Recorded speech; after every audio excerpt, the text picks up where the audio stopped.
good with his hands. He can fix and make. He's like an artist. He can fix and make everything up.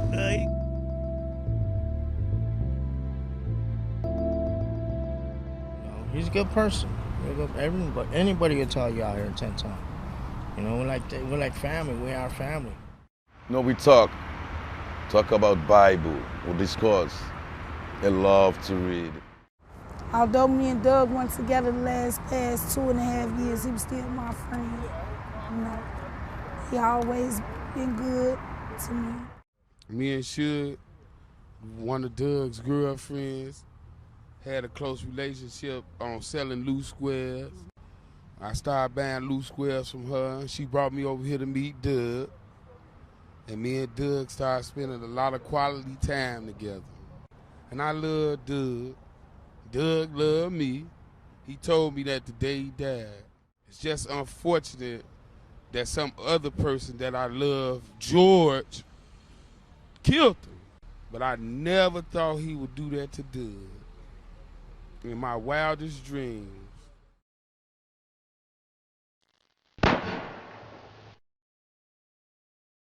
So I was standing maybe about 13 feet away from him when he got shot.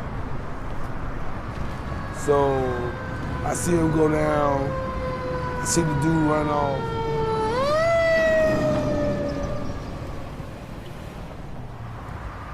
You know, we think about him all the time. He built that cross, stuck it in the tree, and we stick at his bike, so he gonna be with us. Every day I think about him, the one right here. And the day he did that, me and Doug was cleaning up his gazebo.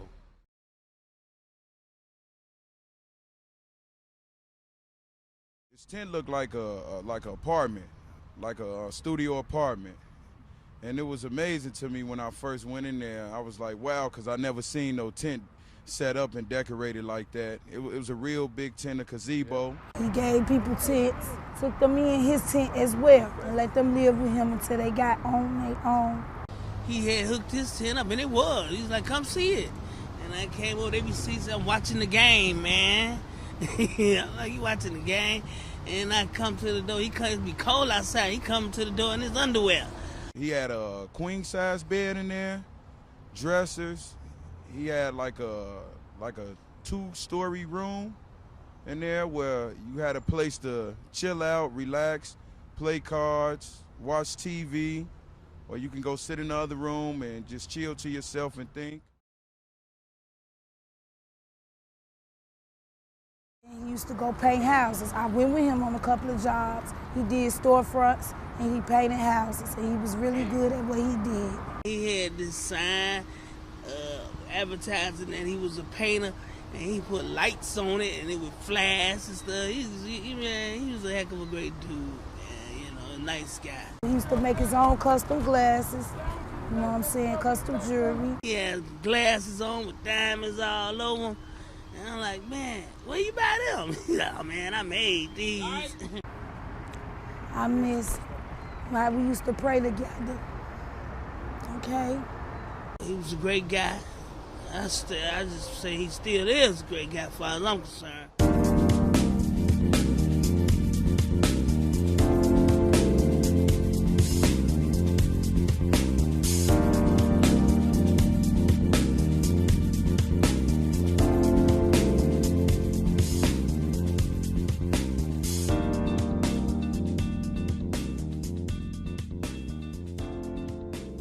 Doug,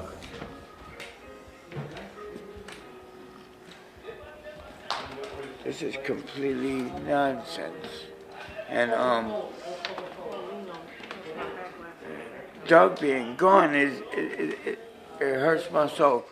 Well, my name's Jermaine Alexander, and Douglas was a friend of mine. I just feel kind of bad because I witnessed go down, you know. He truly was a friend of mine.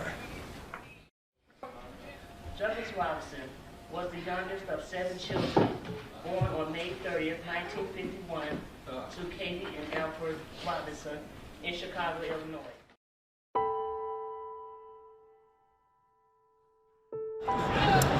Douglas was a pioneer of sorts. He was an artist. He used to draw all the time. And he had a problem with conformity. It didn't allow him to be the free spirit that he was. So anything that was within closed walls, that had a curriculum or a structure, he had an issue with it. It crushed his spirit, and in doing that, he kind of lost his way, especially after our mom died, and he felt lost, and there was nothing that we could say or do that would help bring him back this way. It's from this perspective that I chose to talk about Douglas Robinson this morning. And I want to talk about Douglas Robinson, the light bright man. Amen. The light bright man. In his time, Douglas Robinson looked out for others in his community. In his time, Douglas Robinson was generous to others in allowing members of his community to come and hang out at his tent. One young lady said that his door was always open. In his time, Douglas Robinson displayed the artistic gifts God blessed him to possess. In his time, Douglas Robinson found his sanctuary and was content in his desires to be connected to nature. In his time, he was a brother, a father, loved one, a friend, but even more importantly, a child of God.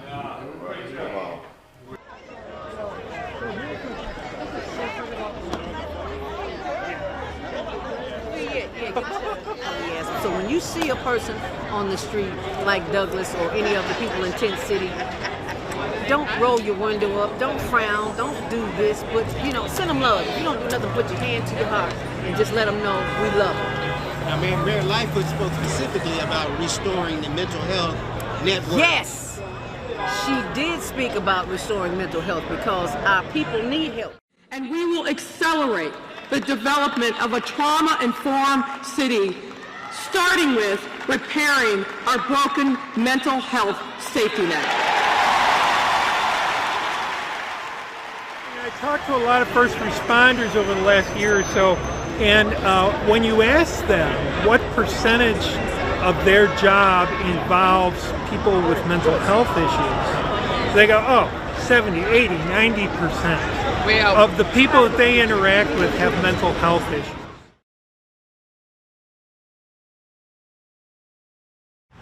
There's a lot of us here that have mental illnesses, and a lot of us don't like to deal with people. We're bipolar, or we have schizophrenia, or different things, and so we like to be by ourselves sometimes.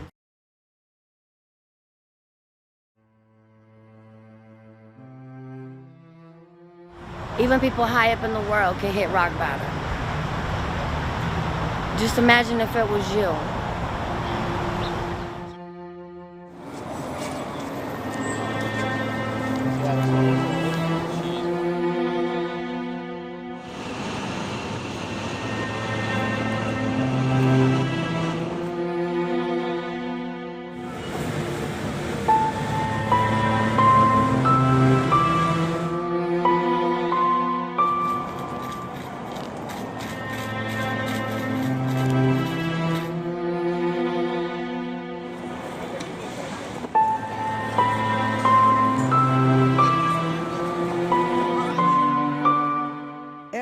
American has the right to safe, decent, and affordable housing.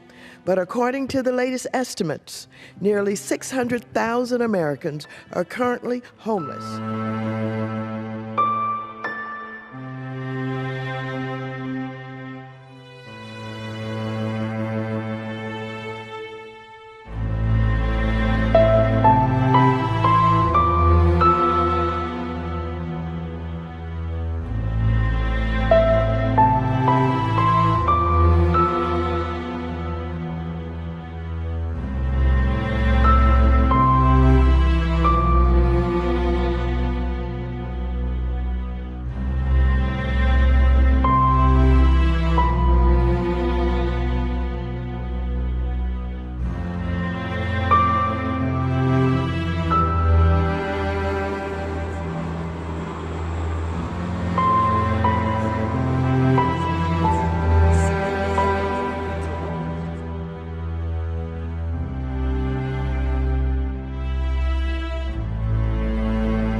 What we have prepared today is this here.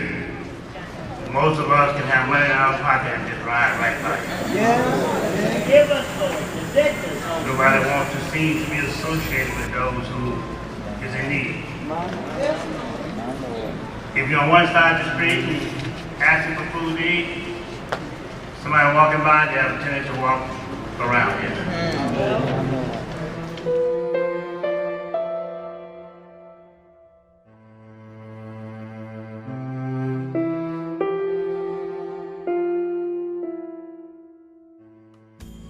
Grace and peace in the mighty name of Jesus. Pastor Steve, Preacherhead Ministries, with today's exhortation, our kindness to the poor and the needy. Our kindness to the poor and the needy.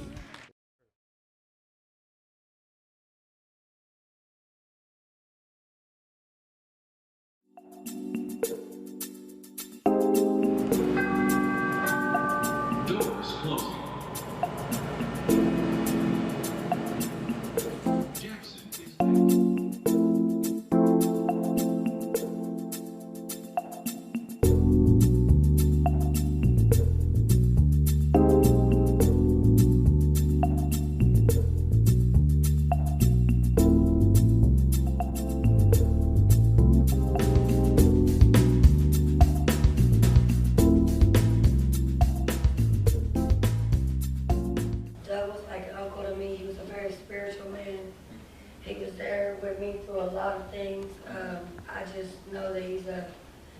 Truly missed, and I miss him already. He was one of the first people that helped me out back there.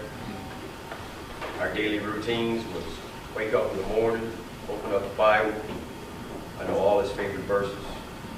We sit there and pray every day for blessings upon what we were going to do for that day.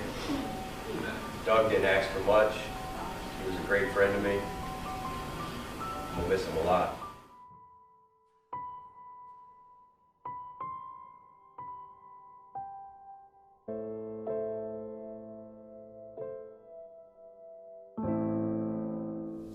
The stab wound was a through and through.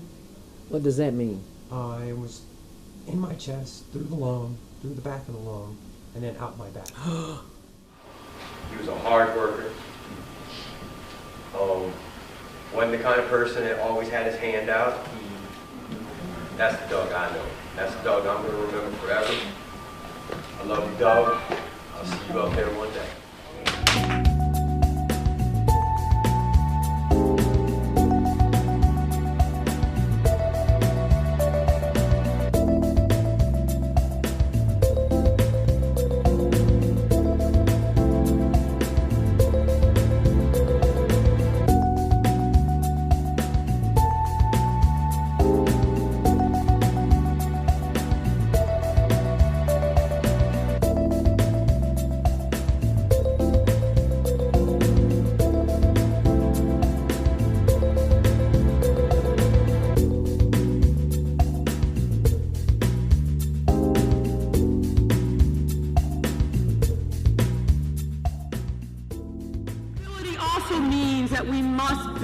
Housing that is affordable for more people, including families.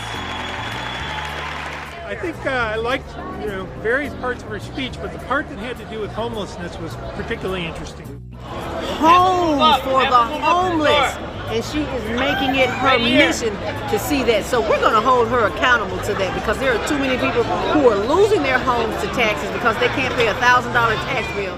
Long-term residents, whether they're homeowners or renters, should not be forced out of their neighborhoods when it goes through a period of transformation. Dr. Willie Wilson made it his business to bring people down to City Hall so that he could pay their taxes so they wouldn't lose their home. Who does that? Mayor Lori Lightfoot, we hope you continue in his footsteps by helping people continue to help stay in their homes and to get people off the street and put them in housing. The key thing is, for me, from a health background, I've spent my life in healthcare administration, so we really have to attack that from mental illness and a general health background, and we have to do some things. We have to get tiny houses, or we have to get SROs back. or we have to find a way to give people alternatives from sleeping on the sidewalk. It's just a terrible health issue, and it certainly is a dehumanizing thing that we should all contribute to. And developers can no longer skip their responsibilities by taking tax dollars but leaving it to someone else to solve our affordable housing crisis. The developers have come in and taken over, and all they want to do is charge the high rents, but we need housing for the homeless. Because my little brother, in which we're doing this documentary for, Douglas Robinson, your death will not be in vain. And for the millions of others who are homeless, just know that we are working on your behalf. So thank you so very much for being a part of making Chicago great again.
Jackson is next. Doors open on the left at Jackson. Transfer to red, orange, brown, and pink line trains at Jackson.